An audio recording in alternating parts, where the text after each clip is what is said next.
Muchas gracias. Después de esta importante presentación académica,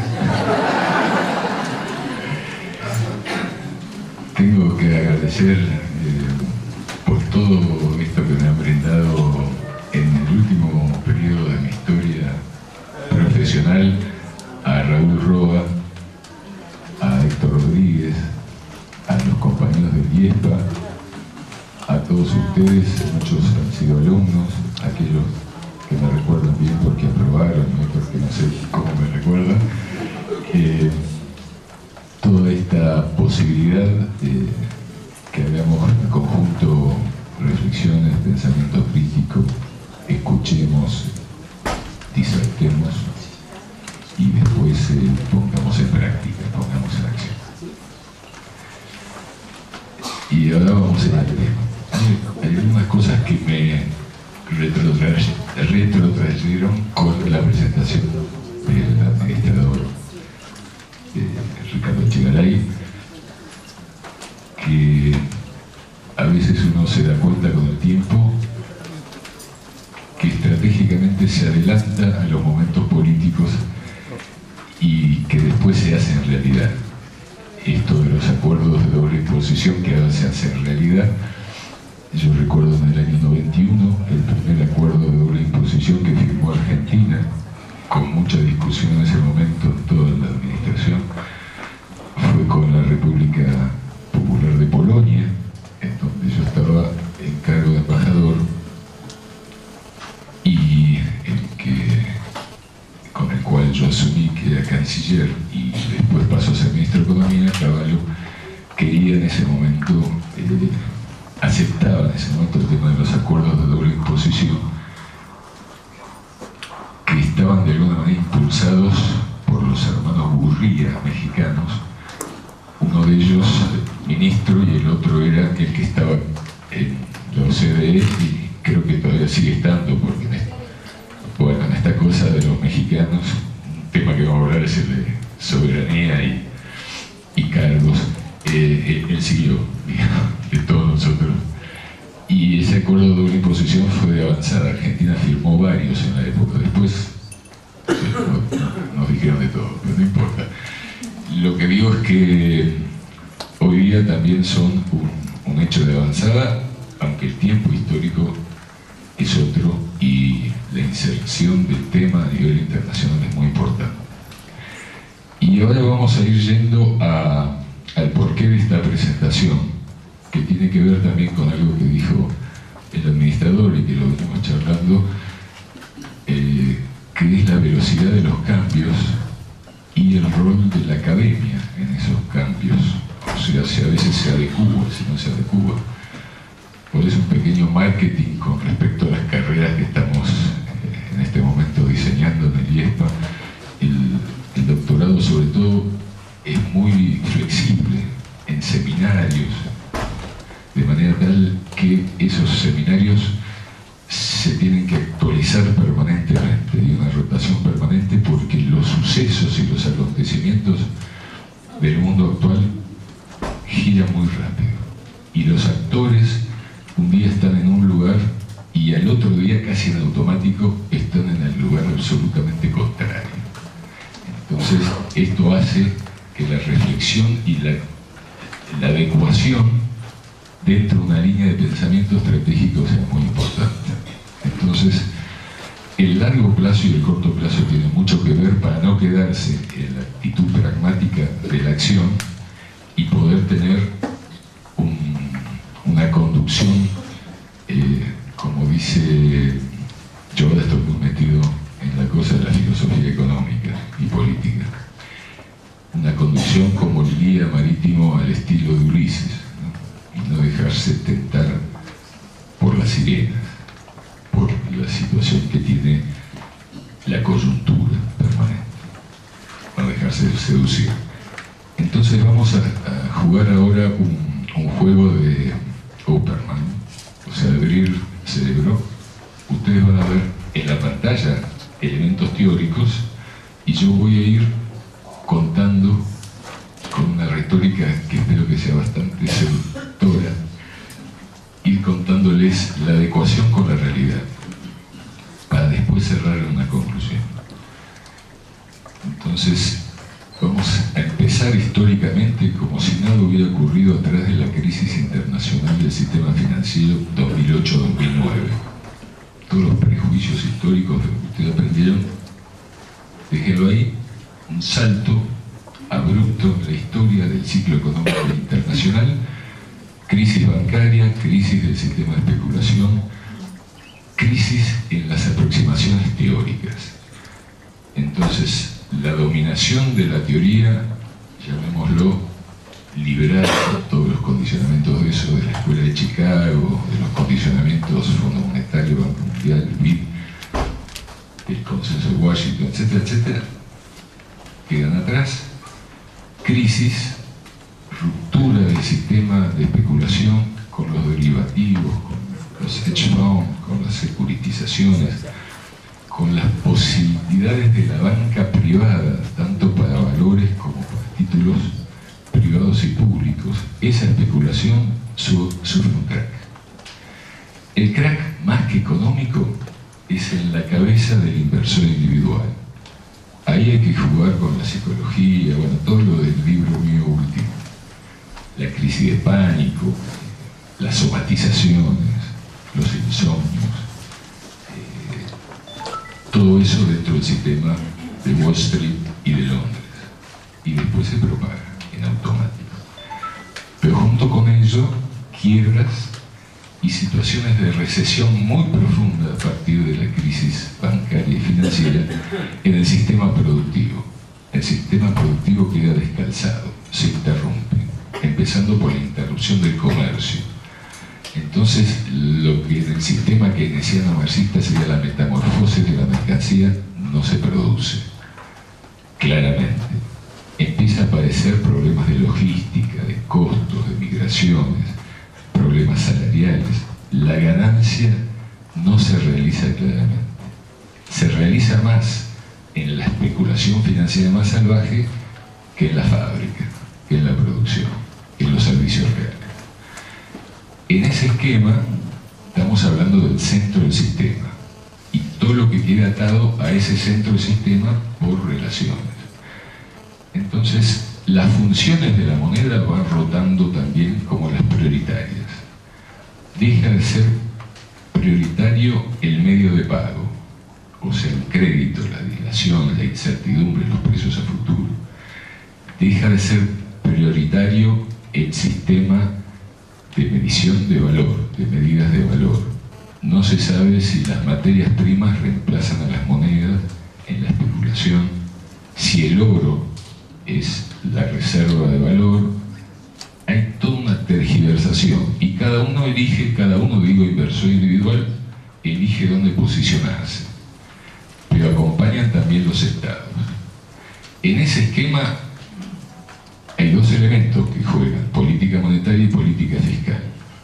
La política fiscal pasa a tener como indicador prioritario este tema al estilo Piketty. Yo no estoy con Piketty, les aclaro, porque se puso de moda con elementos antiguos. El esquema del estilo Piketty es grabar lo más posible en aquello que la distribución del ingreso parece como más desigual. O sea, hay un revival del rol del Estado, el rol del Estado pasa a ser un Estado keynesiano para salir de la crisis, estamos hablando de 2009, 2010, le agregaría 2011, y entonces el tema es cómo imponerle a los evasores, los que eluden. Entonces el grupo de los 20, la OCDE, todos ellos se largan contra los paraísos fiscales, empieza todo el problema del lavado de paraísos fiscales, empieza el tema de la imposición de las transacciones internacionales para conocer los movimientos, porque los movimientos son cada vez de lavado, son cada vez más inclusivos por un lado y cada vez más difíciles de seguir por el otro. Y esto genera toda una filosofía nueva en el sistema de control de las políticas fiscales, de las administraciones, etcétera. Ahí pasamos al tema bancario, que pasa a ser prioritario, Basilea I, Basilea II, el test bancario europeo y americano, un nuevo rol del Fondo Monetario, que era lo que impulsaba dos roles Strauss-Kahn, pero digamos el rol positivo era este nuevo rol de modificar las condiciones internas del Fondo Monetario. El otro queda para la parte divertida del sistema. Y en ese esquema habría que hacer un corte 2012. En el 2012, esta cosa que los sucesos cambian permanentemente llevan a otro elemento. Y ahí el tema del signo de valor. El rescate del sistema bancario pasa a ser prioritario antes que el deudor efectivo. Entonces todo el esquema primigenio de la discusión política sobre el rol del Estado se tergiversa en ese momento. Entonces el Estado, sobre todo los estados centrales, ponen muchos recursos, pero no le va al que tiene que pagar la hipoteca, no le llega al que está por quebrar porque no puede pagar los créditos, le llega al banco. Son los bancos que se endeudan, acompañando un sistema de concentración y centralización bancaria. O sea, se produce un sistema salvaje de competencia. Entonces hay bancos muy grandes que se metieron en alguna situación de riesgo de muy corto plazo, y los que eran sus socios menores para rescatarlo lo dejan ir hasta el último momento y le parten la cabeza. El más experto en ese nivel, siguiendo la estrategia de Estados Unidos de entrar siempre en las guerras mundiales a último momento, lo lleva al sistema bancario, y quien entra en último momento es JP Morgan. Y JP Morgan le parte la cabeza a Lehman Brothers, le parte la cabeza antes a la Wells Fargo, se va generando ese sistema de fusiones y absorciones por nada. O sea, las acciones y los derivativos pasan a un valor ínfimo. Entonces, ese esquema que pasa en la crisis de Irlanda, que pasa con Islandia, que pasa con los griegos en ese periodo, que pasa con los portugueses, que va pasando rotativamente en varios lugares, donde vuelve a reaparecer un fantasma complicado, lo que se llamaba el straitjacket de los años 80, que es el problema de la deuda externa. Hasta ahí la deuda venía como bicicleteada, en el sentido de que ahí, fíjense, el tema de reducción de la inversión pública, etc. Estamos en 2012. Grandes fusiones y absorciones, centralización. Los países emergentes en el corto plazo son favorecidos porque hay una reducción del comercio internacional, pero al mismo tiempo, por el absurdo, las monedas y los créditos bancarios pierden valor, y la movilidad de los capitales líquidos se agrandan porque el inversor individual no sabe dónde invertir, retira de los bancos centrales y no sabe dónde ponerlo, porque también hay un problema sobre los lugares de lavado.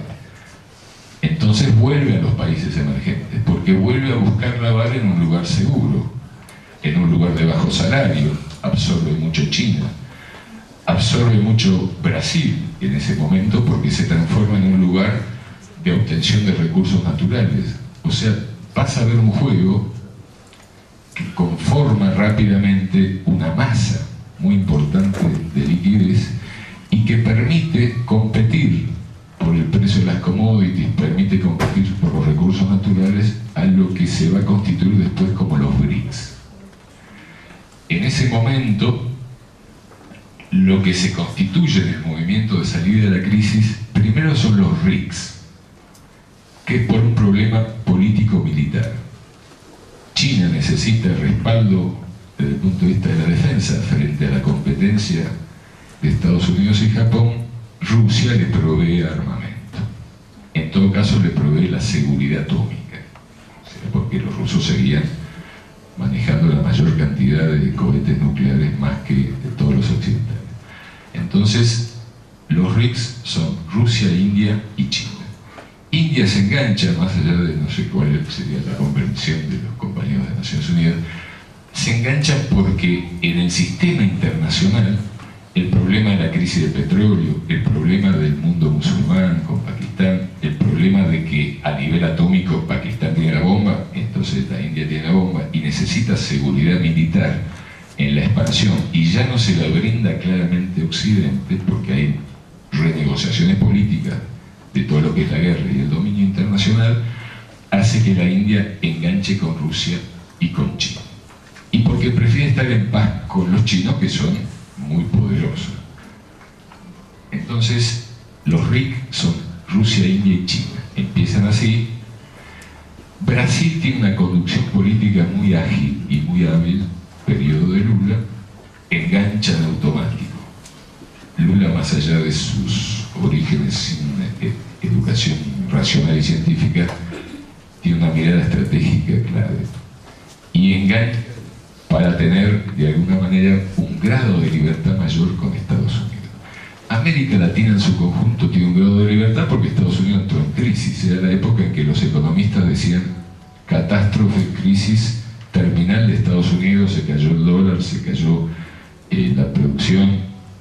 Comercialmente, todos los productos que adquirís en Miami o en Nueva York son made in China. O sea, hay una crisis ideológica en Estados Unidos similar, y acá yo quiero llevarlos a una similaridad con lo que pasó después de la guerra de Vietnam, después de Nixon. O sea, una crisis que surgió con la crisis de productividad del 67 al 70 en Estados Unidos, con la guerra de Ramadán y Yom Kippur del 73, y que parecía que Estados Unidos ahí terminaba su poder imperial, y sin embargo, ¿cómo sale Estados Unidos? Eso digo para tenerlo como referencia por el momento actual.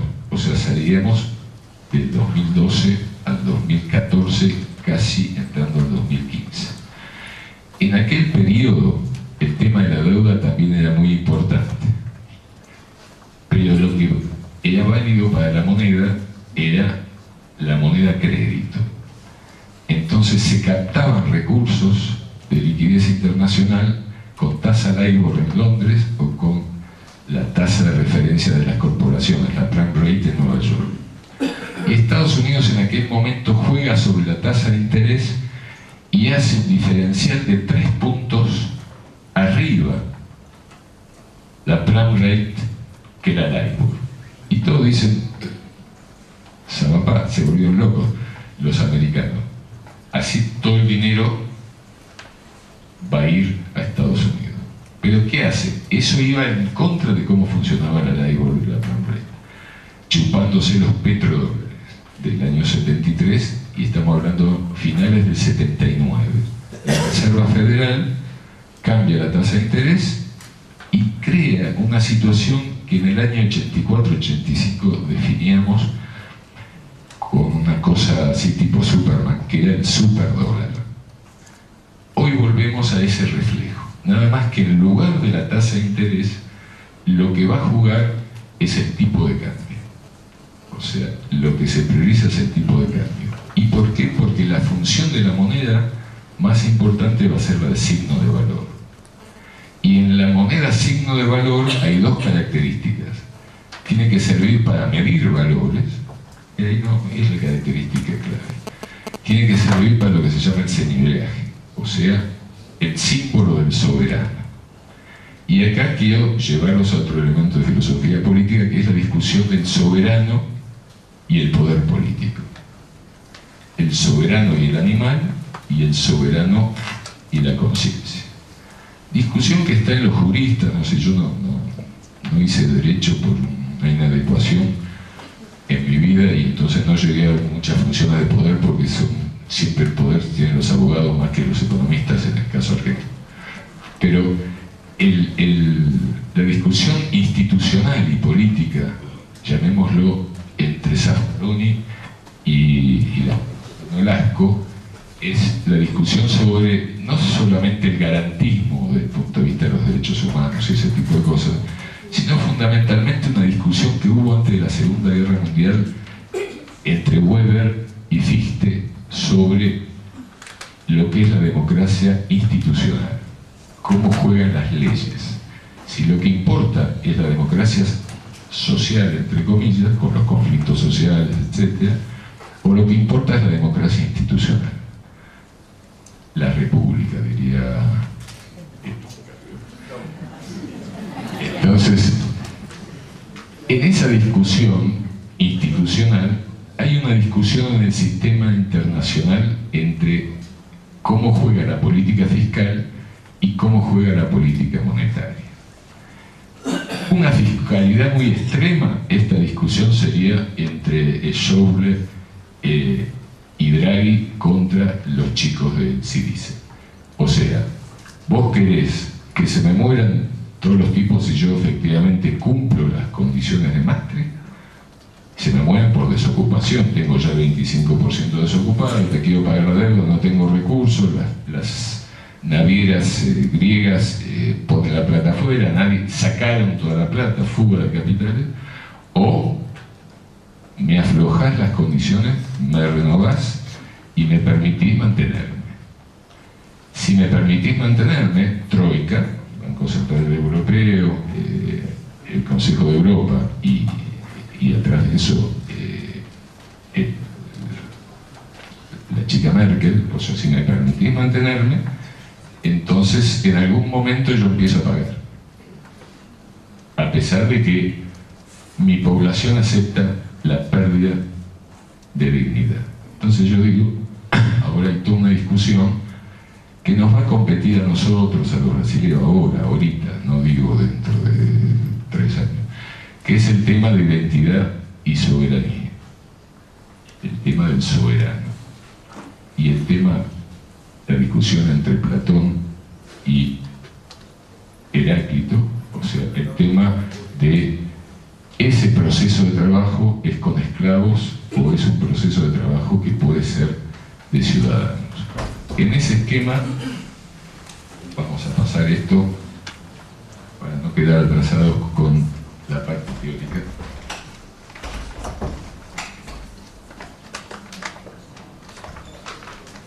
Quedamos atrasados. Toqué el botón que no correspondía. Se apagó. Bueno, ahí viene el técnico. En ese esquema hay 2 elementos, ya que está lo del técnico. Una técnica que es la que funciona para la política fiscal, para implementar la política fiscal, es una técnica. Mientras que la política económica siempre fue un arte, o sea, un arte con mezcla con lo político. Hoy día, como se pone todo patas para arriba, la política fiscal pasa a ser también un arte, porque el tiempo y la incertidumbre son claves para aplicar las políticas fiscales. 5 minutos.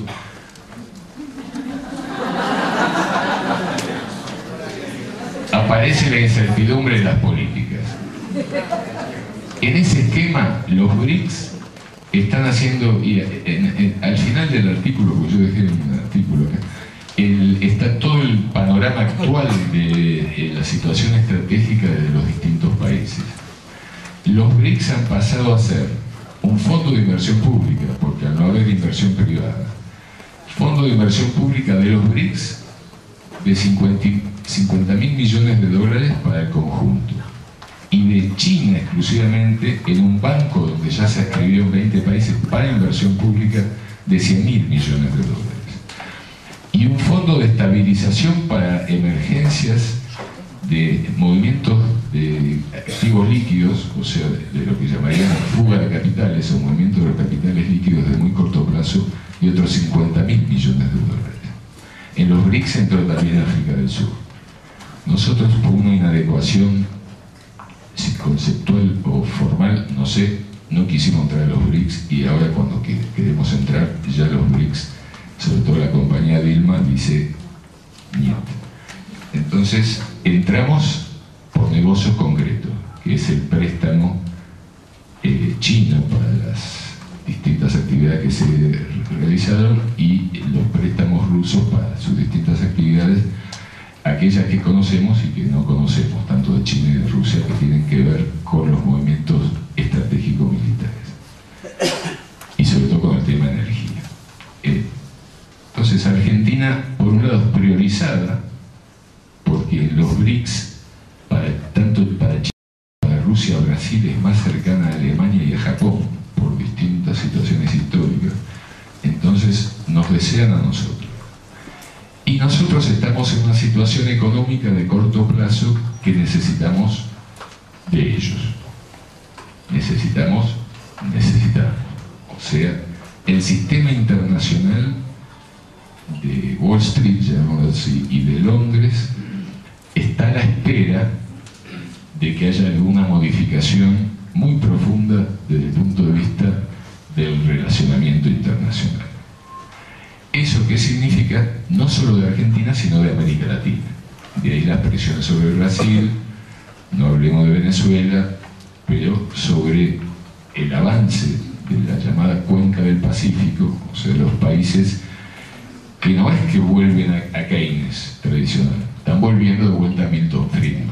O sea, los países de la cuenca del Pacífico vuelven al liberalismo más extremo que implanta Estados Unidos. No es Obama lo que está a futuro, son el Tea Party, que tampoco son los republicanos en conjunto, el Tea Party, o sea, la derecha de la extrema derecha, para ubicarnos en el contexto económico. No me meto en los problemas de fundamentalismo religioso, ni de guerras parciales, ni de Medio Oriente, no. En general. En ese sentido, y creo que tengo todavía 2 minutos, creo que es muy importante la ubicación de muy corto plazo, porque en la política fiscal, la problemática que aparece fundamentalmente es qué se hace con la inversión pública, por un lado, los resultados de la inversión privada, y si la inversión privada pasa a tener algo que discutimos en nosotros Congreso, el tema de responsabilidad social, o pasa a ser el capitalismo más salvaje y pasa a ser irresponsabilidad social.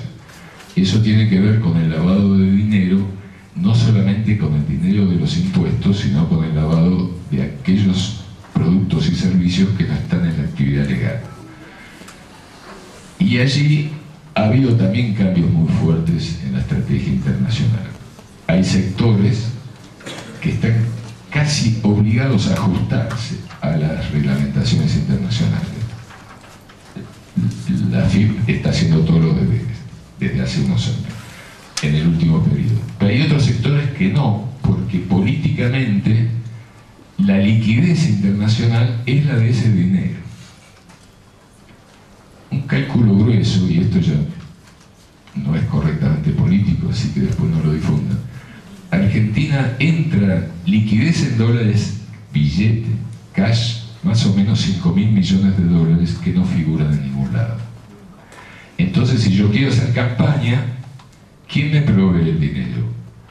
O algún grupo empresarial al cual yo le prometo que después le voy a dar algún retorno afectivo, digamos.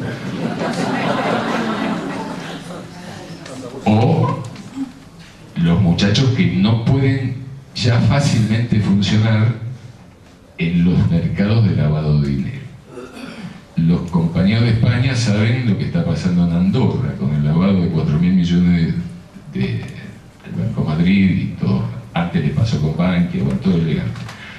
Cuando hacen el test, en el test europeo, el que tiene problemas es el Santander Río, porque es una especie de JP Morgan español en Europa.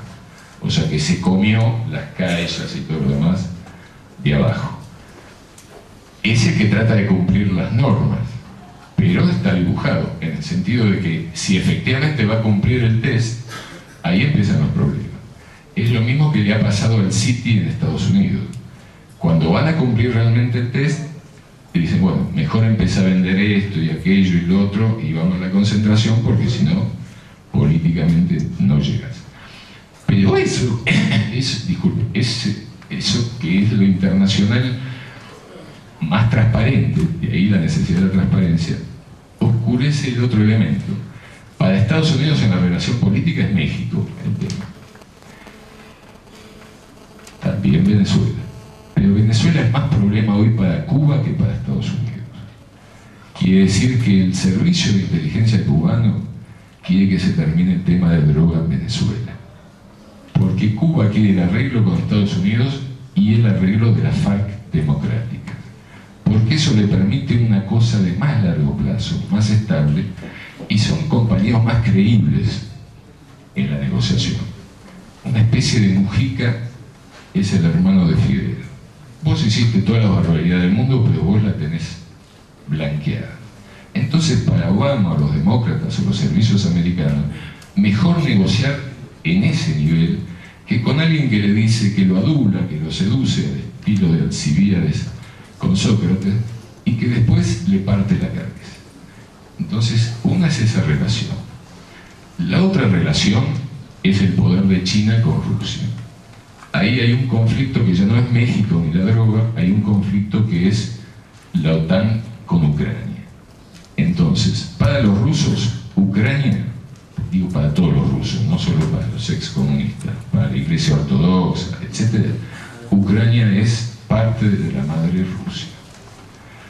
Para los occidentales, Ucrania es Ucrania, democrática, OTAN y todo lo demás. Ese es un conflicto muy fuerte en el otro sector.